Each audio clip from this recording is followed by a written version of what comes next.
Now, yesterday on Lefties Losing It, we showed clip after clip of Pride Festival goers turning the event into some sort of, I don't know, nudist fetish freak show, sometimes with children present whose parents seem to be fairly comfortable with their kids being exposed to such content. But you went to a Pride event and you spoke to people who seemed more upset with someone in a Trump shirt than nudity in front of kids. I personally object to the adult nature of Pride, such as that fan in there that has the C word on it. I want them to make it more family friendly. Oh, you're not going to find that. If you saw a man in a thong, you wouldn't be uncomfortable? No. Okay. Yeah, I just walked behind a girl with the cutest ass little, and she showed half her ass, but she could do that. You don't mind if your granddaughter sees it? My granddaughter will choose what she wears. Be proud of your body. If she wants to show a tit, let her show a tit. What do you think of this gentleman's t-shirt? Hideous. Hideous? He looks hideous. I wouldn't want my granddaughter by him. Oh my gosh. Tell me about that encounter and others like it. How could they be so triggered by a t-shirt? I don't want my granddaughter standing next to a man in a Trump t-shirt, but completely comfortable with nudity in front of it for a child.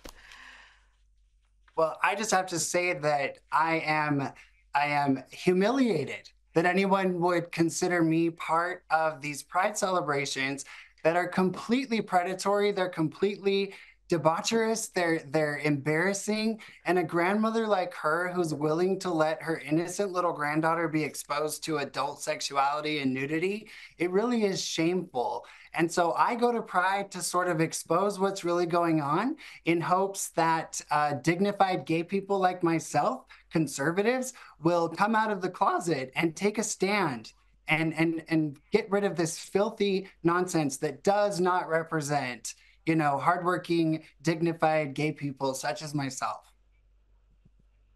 Well, there does seem to be a split. I've spoken on this program to a number of people who are members of the community, the wider community, including with recently Andrew Doyle and Douglas Murray, but a bunch of others too who say they don't feel connected to this Pride movement anymore. They don't see the point of where it's going and how it's been really captured by trans activists and some of the excesses of the trans activists. Now, you went along to another Pride rally, this time in Utah, and I was shocked to see that you were saying the most popular booth was something devoted to a satanic group. Tell me about this.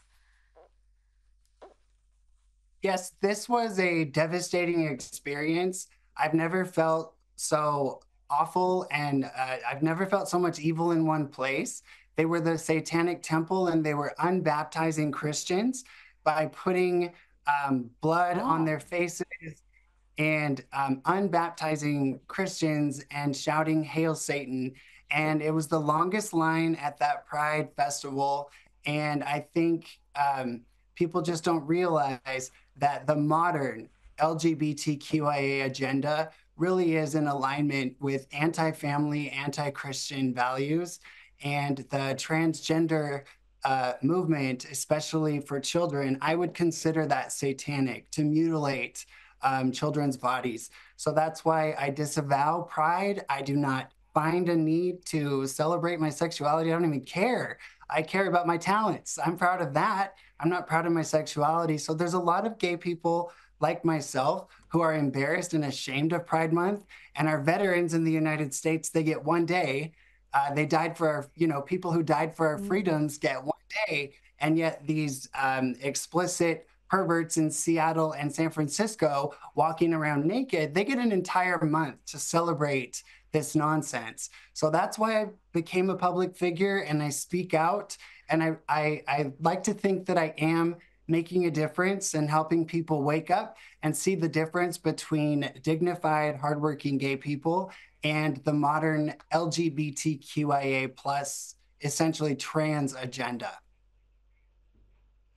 And you're on the right side of history, I've got to say, Lady MAGA, because we've seen in the UK, we've seen through parts of Europe and increasingly in the US, an acknowledgement that some of these treatments and surgeries, medical interventions being done on children are just completely out of bounds in the UK. In fact, they've banned these treatments for under 18s and also elsewhere. So it's good to see there's a fight back, but we need the likes of you out there bringing awareness and fighting it from the inside. Thank you so much. And have you got any plans for travelling to Australia? We'd love to have you here.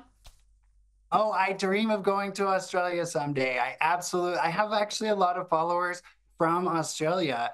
I think there's a great patriot awakening in your country. You suffered so much during the Schmovich scam, and so many freedoms were limited. So I think there's a great awakening in your country of people who understand how fragile freedom really is. So I would love to go there. Yes, Australia, here I come someday. I just got to save up the funds. Thank you so much, Ryan Woods, Lady MAGA.